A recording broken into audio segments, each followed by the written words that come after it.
彼女は柳し月。名前のように。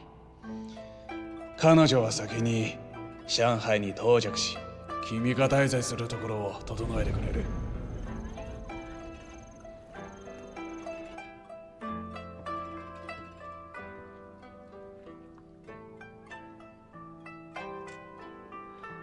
すみません。西村さん、やっとおいでになりました。どうぞ。料理の準備ができております。ここに参りましたのはほんの思いつきで、谷中さんはなぜそれを？どうぞ。はい。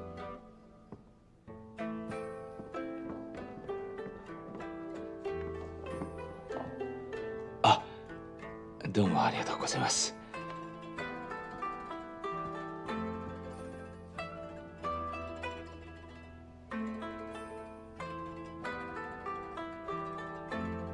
どうぞ。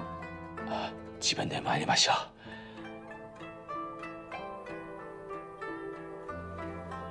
どうか遠慮なさらず、ご自身のお家だと思ってください。先生の心遣いは深い理解しております。先生は私は新兵に拠点を持っているよう願いました友人を招待することでき、同時に私の望郷の根を和らげる場所です。西村さんは先生のお考えを理解していただくだけで十分です。何かあればいつでもおっしゃってください。いつでもお待ちしております。中国に到着したらどこから、着手つもりだ？綿紡績工場。おその理由は？伝統的貿易分野では過小に挑戦するは難しい。しかしながら我が国は第一企業勃興を経て、業界はすでに洋式機械が生産の体制を整えました。一方で中国は工業化が遅滞しております。上海機器職業協は市場を独占しているとはいえ、まだ脅威とすべきものではない。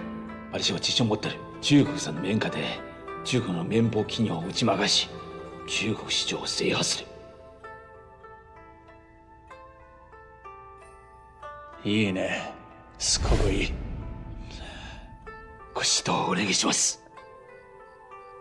どうぞ。はい。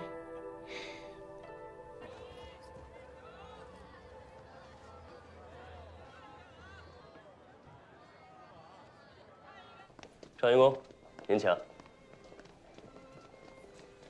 我们郭先生啊，在办公室等您呢。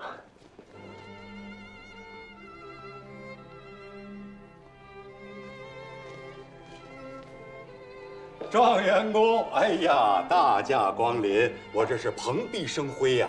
缴了您的清闲，还望海涵。哪里呀？您是光绪20年的状元，我呢是光绪12年的进士，都是有功名的人，正可以兄弟相称嘛。虚长您几岁，称您贤弟如何？如此甚好。请，多谢。请。这两位仁兄可有什么功名吗？一介布衣。哦，四海当铺江梦生。白丁啊。哎，这啊，无妨。这商人嘛，本就是四民之末。这功名一说，只不过是我这个读书人的一点执念罢了。坐。郭贤弟啊，哎，既不在朝堂，又何必这么执着于功名啊？其实我在意的并不是功名，而是读书人的出身。想当年，郭某也算是寒窗苦读数十载，只为一朝金榜题名，能够出将入仕。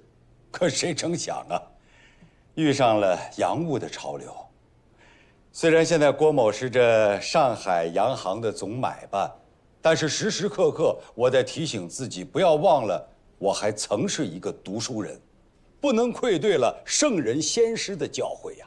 说得好，不过依愚兄来看啊，是否对得起圣人教诲，实不在功名。此话怎讲啊？你想啊，读书之人嘛，为的是富民强国。只要能富民强国，不要拘泥于操业形式，更谈不上是否对得起至圣先师。状元公还是您通达呀，难怪这盛大人会对您赞赏有加。但是，做生意嘛，不能光靠嘴皮子说，咱们还是聊聊实际的。你们这个沙场，打算筹募多少股本金？共筹募60万两，其中1/3在通州解决，其他的在沪招募。哦，那这红利该怎么算呢？沙场以每100两银子为1股，一旦开车，每股可获利22两。以2万锭规模的计算，这个红利已经相当丰厚了。哎呀，你们要是这么说的话，那岂不是得有大把的人捧着银子求着你们入股啊？贤弟有什么话不妨直言啊。这样吧，我有2个问题请教各位，如果你们要是能答上来，我立刻入股。请讲。通州的鸡脚棉和土布的质量实属上乘，但是为什么上海的市面上却很少能看得见呢？那自然是洋人的鸡织布便宜啊，所以通棉和土布就没有了市场嘛。那为何土布的价格要高于西洋的鸡织布呢？家庭作坊成本高，没错，成本高了可以降，但是梨绢却不能降啊。种花要收绢，织布还要收绢，绢上加绢呢。但是西洋的鸡织布不用这样，他们只要一次性的交够关税就 OK 了。所以单这一项，这成本可就是天壤之别呀。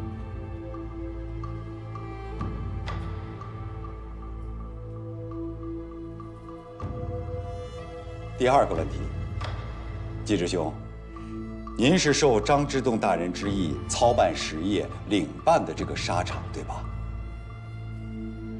那么这个沙场以后的大小事务以及任免经营之类的，是不是都要向两江总督府报备啊？那是当然。张大人命我总领通海一带的商务，那沙场进展如何，自然是要禀报。哦，那不知这张大人入了多少官股啊？没有官股，所有股银都是商民自筹。那就不对了啊，股银来自于商资，那就应该算是商办。那您这沙场到底是商办还是官办？这事儿重要吗？要是有官府做支撑，我们办起事来岂不是更加方便吗？当然重要。如果你这沙场依附的是官府的话，那么商股自然说了不算。但是任由那些不谙商道的朝廷大员胡乱指挥，甚至于中饱私囊，那季直兄您这个沙场就算是办起来了，也会很快的垮掉。我孤陋寡闻啊。据我所知，本朝尚没有放任商民自办工厂。盛宣怀大人掌管的招商局、织布厂算是官办吧？但是我们也没有听说他们垮掉啊。盛大人在官商两道浸淫多年，你拿什么跟他比呀？好了，贤弟方才所言是两个关窍，一为离捐，二为商办，是吧？对。好，张简领教了。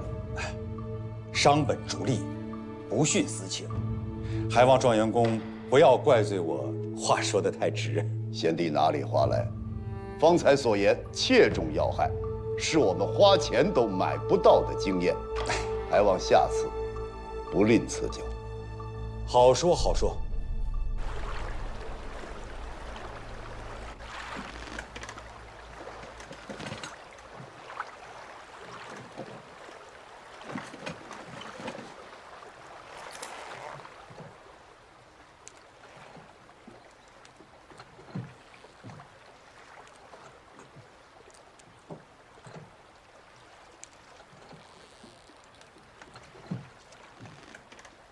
哎呦，四哥，说说吧，说什么呀？说说你的心里话呀。你让我说什么心里话？咱们溜溜的在上海可走了一大圈了啊。这个郭华茂的话，咱不可不听啊，但也不必全听。谁知道他是不是故意的糊弄咱们呢？他要是真的占着茅坑不拉屎，不给咱们使出银子，咱怎么办呢？孟生，你要让我说心里话，话可就不好听。大哥，我觉着今天郭华茂这番话，等于给咱们提了个醒。商贾官贾这个问题，之前咱们真得想清楚，否则后患无穷。是咱们把问题想简单了。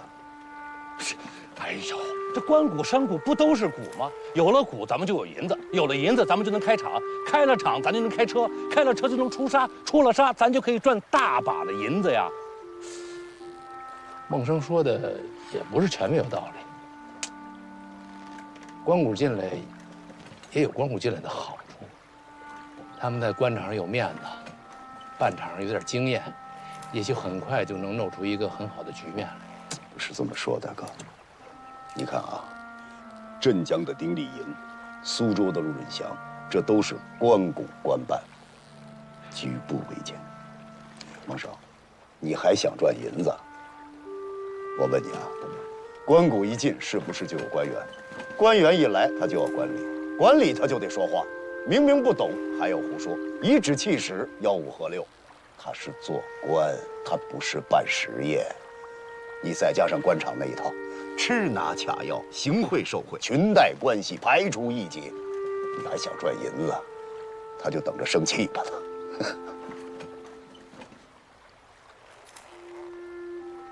那依你的意思呢？我也没想好，大哥。办厂之初，举步维艰，甭管是官股、商股，咱们都得要。可有一样，话事权得在咱们手里。道理是这么个道理，可不容易啊。大哥，事在人为嘛。走一步说一步吧。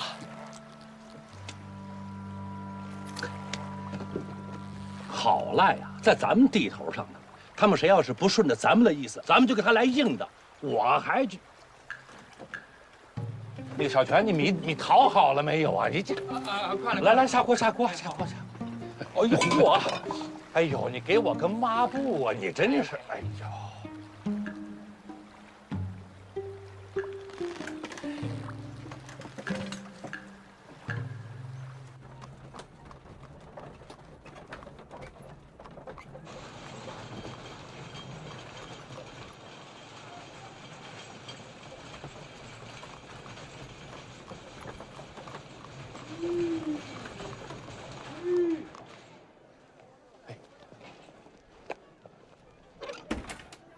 老爷，咱到了。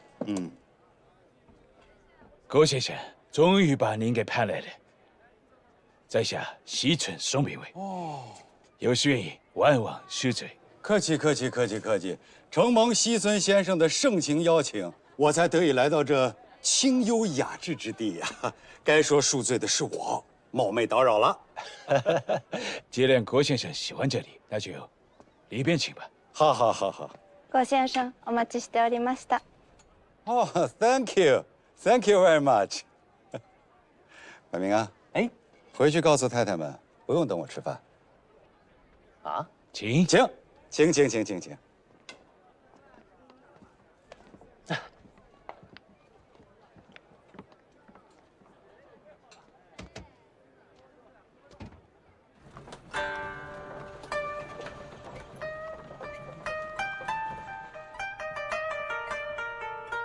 失礼します。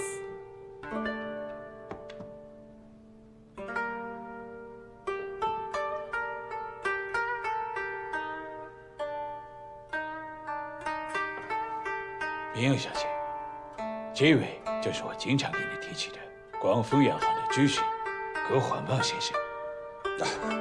都是同行们给面子，不值一提。难得郭先生今天光临，一定要尽兴。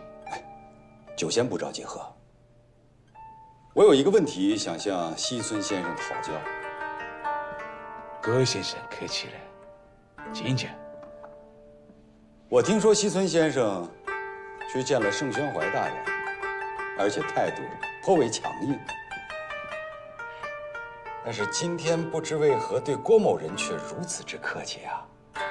葛先生背靠广丰洋行，舍友丰源，手眼通天，我自然是对郭先生恭敬有加。你找我到底想干什么？帮我入股江建的沙场。怎么，这件事不容易做吧？不是不容易，是很为难。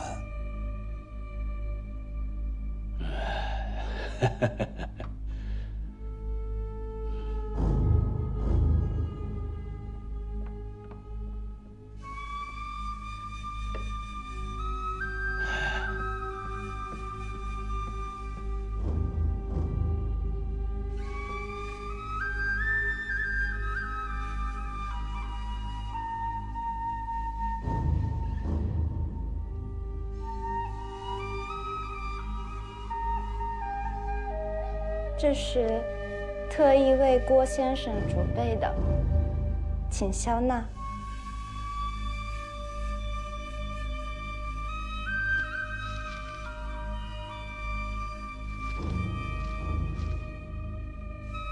你这是什么意思啊？这是这几年郭先生在广丰洋行的生意中收受回扣款项的记录。我想，郭先生一定不会拒绝吧？是这样吧？你在威胁我？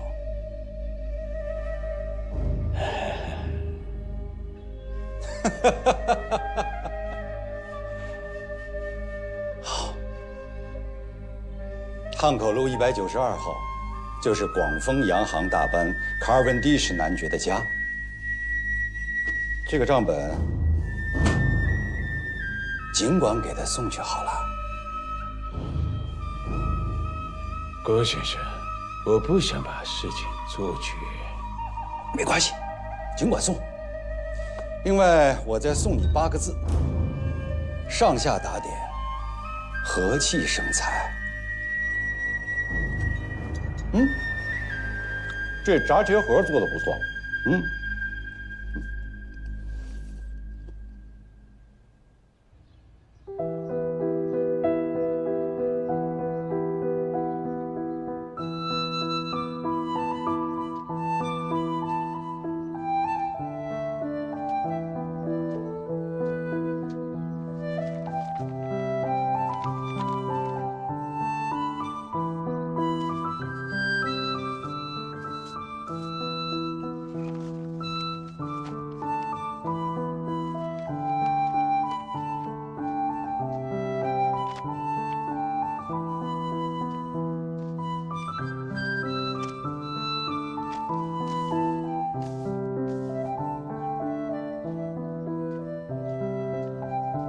小泉，接好接好啊！好嘞。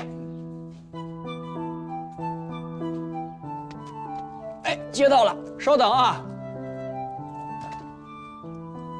好嘞，收绳吧。哎，啊，这你可不能乱动啊！这都是四先生的宝贝，你这笨手笨脚的，万一给弄坏了呢？不就是晒书吗？你这有手就会的事儿吗？你可不知道，这些书啊，娇贵着呢。小泉，你弄吧，一红也没这个耐心。哎，我看也是。四先生，自从这个团练停办以后，我在这儿白吃白住，我心慌啊！您给我找点事儿干吧。等沙场办起来，有你忙的。好。哎呀，我忙也不怕，累也不怕，就怕闲着。哎，干什么呢？这是？三先生，你们的四先生呢？三哥，我在这儿。赶紧下来一下，我找你有话说。好，我下来，三哥。这都经了伤了，还晒什么书啊？这，三哥，哎，有事啊？四弟啊，我要走了。啊？胡国发来了调令，派我到湖北宜昌，任川盐家里去作伴。三哥，这个差事事务可繁杂得很呐。再说他极易夹在上级跟百姓中间，非常棘手。而且这么远的地方，我这多少还有点不放心。这父母在世的时候有过规矩，让你我一人读书，一人治生产。你现在是铁了心的要经商了，就是变相的找条路治生产。怎么的？你想把为兄和你绑在一条路上？也好，三哥，为官一任，造福一方。我知道您一直有这个心。您什么时候走啊？我这几天就走了。那个沈大哥到江宁去贩布，我就搭他的船走。您说走就走啊？哎呀，这也不是今天就走，要不今天晚上陪为兄小酌一杯，就算是为为兄送行了。好，三哥。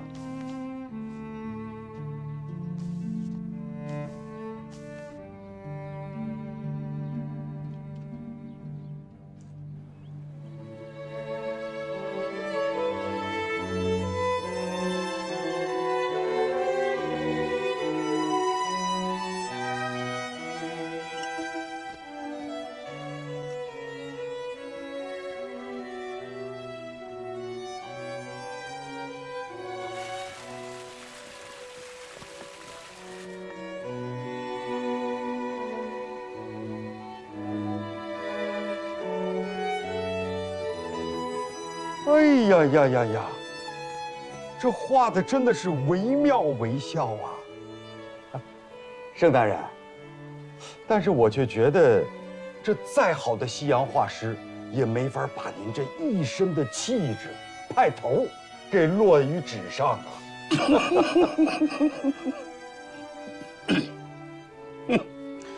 黄毛啊，你就会拍马屁啊！张俭去你那儿了？啊，去了去了，状元宫办沙场嘛，又是盛大人您亲自推荐，我肯定得尽好地主之谊嘛。你觉得张俭这个人是做生意的料吗？好了，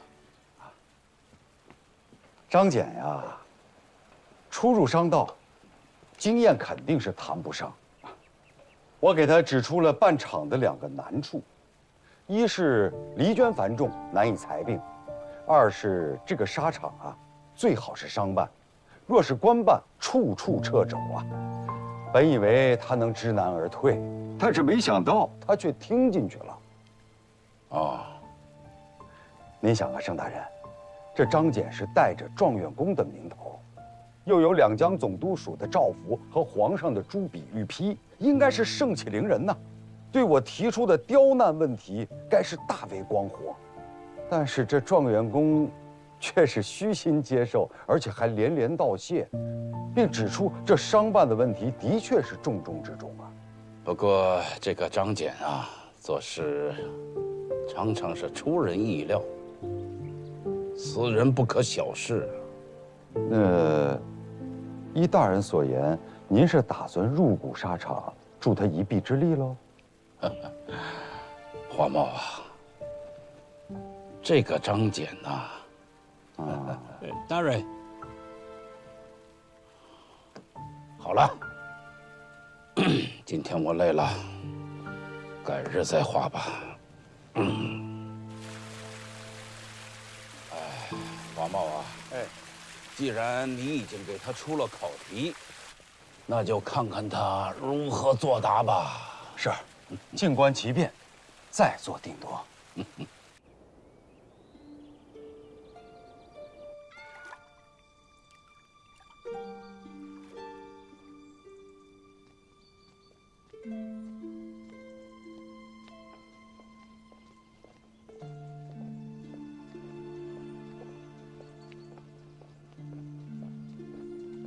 季之啊，跟你说个事儿，香帅将有所变故。香帅有什么变故？诸君兄请讲。香帅不日将回任湖广，所以召集请你前来商议兴办沙场之事。啊？哎，别愣着了，香帅在等着我们。来。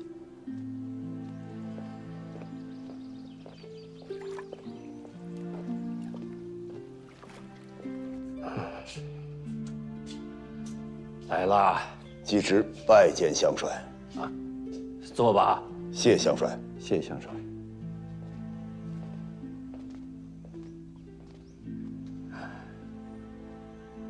季直啊，我离任的事，诸军都跟你说了吧？说过了。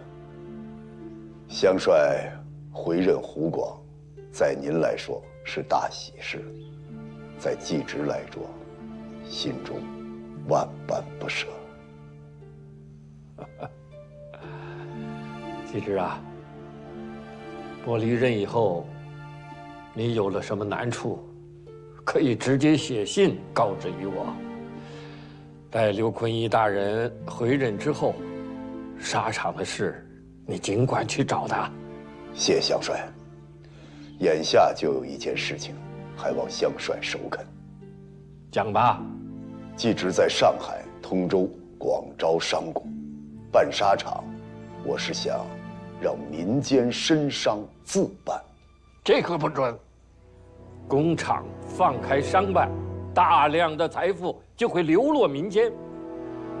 到时候朝廷要钱，本部堂上哪儿去给他拿银子？富国强兵不成，反倒摧毁了一大批的投机奸商。本部堂办洋务几十年，这道理我还是懂的。大帅，时已过午，不如边吃边聊吧。香帅，我大清搞洋务几十年，除了给某些贪官中饱私囊之外，为大清国库又增加了多少银子呢？国仇大度，古今有之。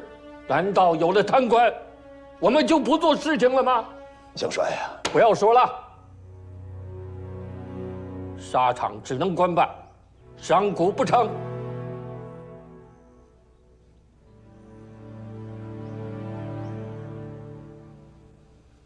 那只好请香帅另请高能了。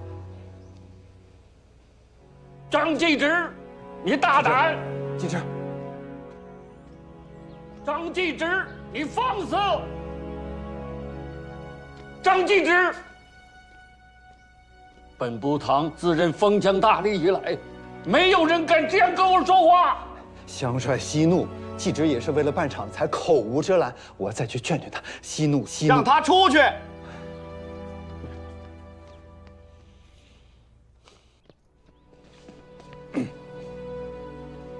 哎，季直，季直，你别着急走啊！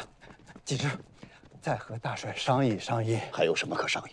哎呀，大帅虽然为官清廉，在湖广也做了不少的实事，可一个官办汉阳铁厂，弄了4、5年，花了几百万两银子，白白竖了2个大炉子在那里，却一块好钢也没炼出来呀！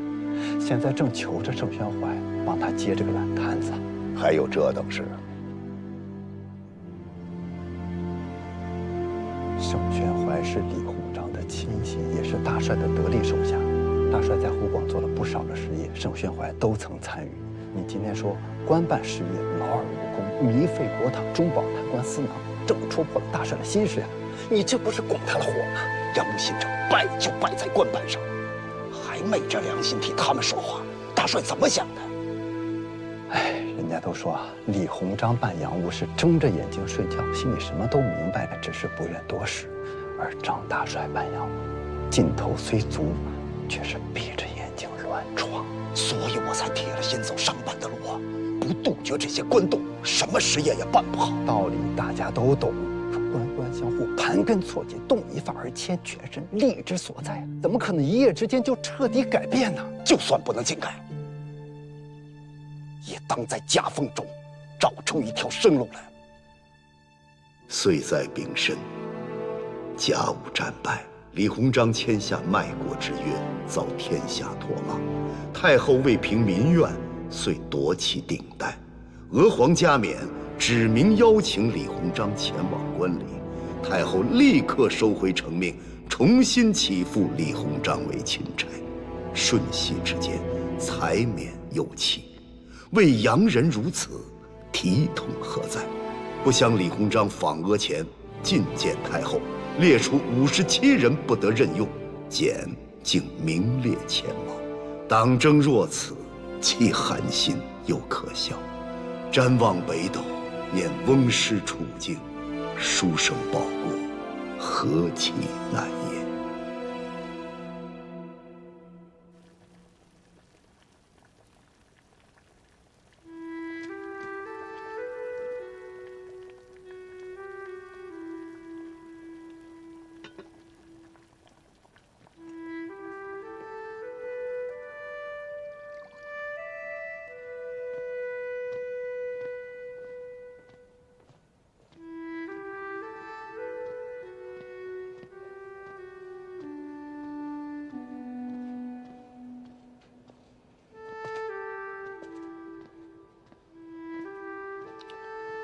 陈舍先把这药喝了，压压咳嗽，好好睡一觉，啊。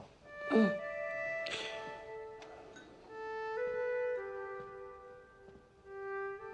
四先生，玉皇进来吧。哎，四先生，船已经备好了。又要出门。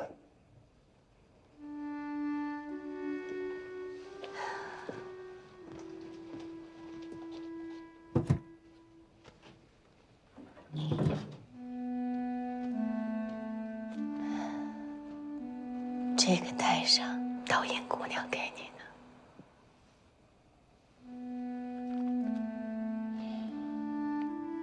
谢夫人。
四先生，口渴了吧？喝点茶吧。张香帅虽力倡实业，却主张官办，拒绝商办。其不知官办之弊有三：其一，官僚腐败，欺上瞒下；其二，夜郎自大，固步自封；其三，结党营私，实效寥寥。若行商办，同股同权，责权一同，可杜绝其弊。按劳分酬，择贤用功，融资多样，务实高效，必生计勃发。今张香帅回任湖广，刘坤一大人重掌两江，唯愿其重实而不务虚，支持沙场商办。张简拜见督帅。张简，李合肥起复之后开列了一张误用之人的名单，你的名字很是靠前啊。督帅说的是，张简也深感党争之机，且为我大清分外担忧。你不担忧自己的仕途吗？张简不愿为官，只想做些实实在在的事情。哼，走吧。谢督帅。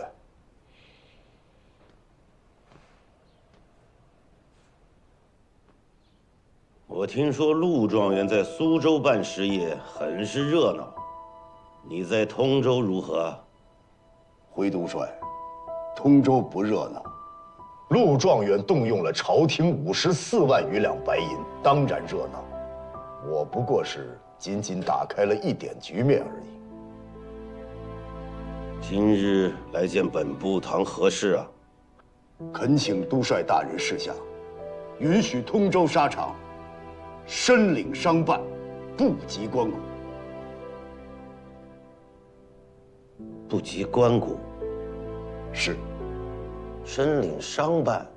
正是。此事你跟乡帅提过吗？提过。乡帅何意啊？不准。乡帅不准，你还来跟我提？督帅，您是有所不知啊。我去上海召集商贾，上海商人一听说是官办，无不变颜变色，言而尽。本帅经营两广两江几十年，从未听过哪家实业是不入官谷的。督帅说的极是，可是督帅也该知道，自我大清办洋务以来，规模之广，投资之大，事到如今呢，尚不如比我们起步晚的日本，这皆是由于官谷所致。你莫忘了，你办的是大清的实业，不是你自己的实业。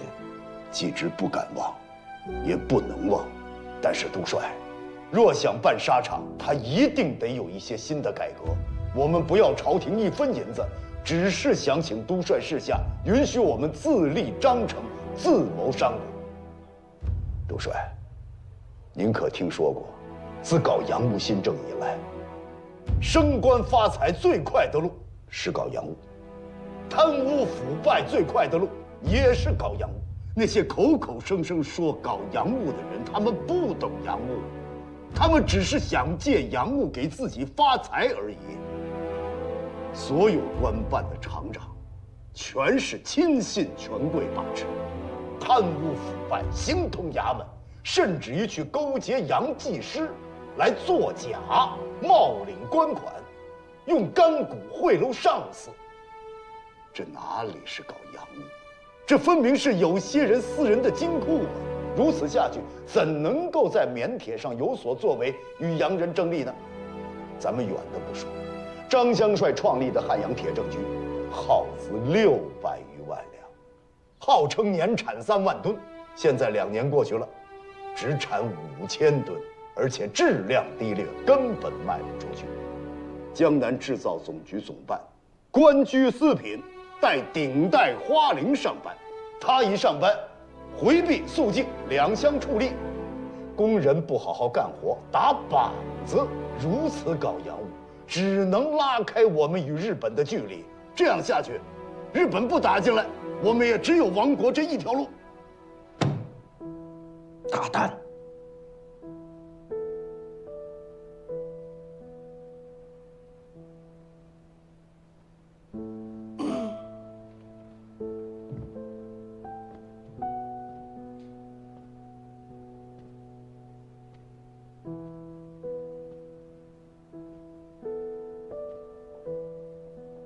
甲午停战之后，朝廷派我重掌两江。说实话，我是心灰意冷。1个多月上了3道折子，想要开缺回湖南老家种地，但均被驳回。你知道本部堂当年是反对洋务的吗？张简知道。甲午一战，以为本该是重创倭国，马关条约该是我大清朝逼着倭国签订，可如今，张简，甲午一战，说实话，让本帅是幡然醒悟，办洋务没有错。主帅，甲午之败实乃国殇啊！但是搞洋务，再走官办的路子，只有死路一条啊！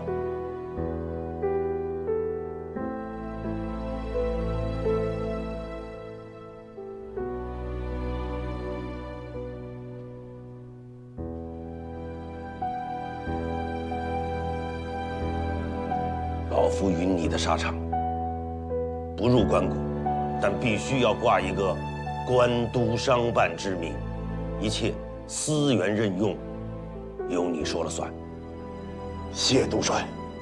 回到通州，好好办沙场，将来一定要和日本面纱争个短长。是。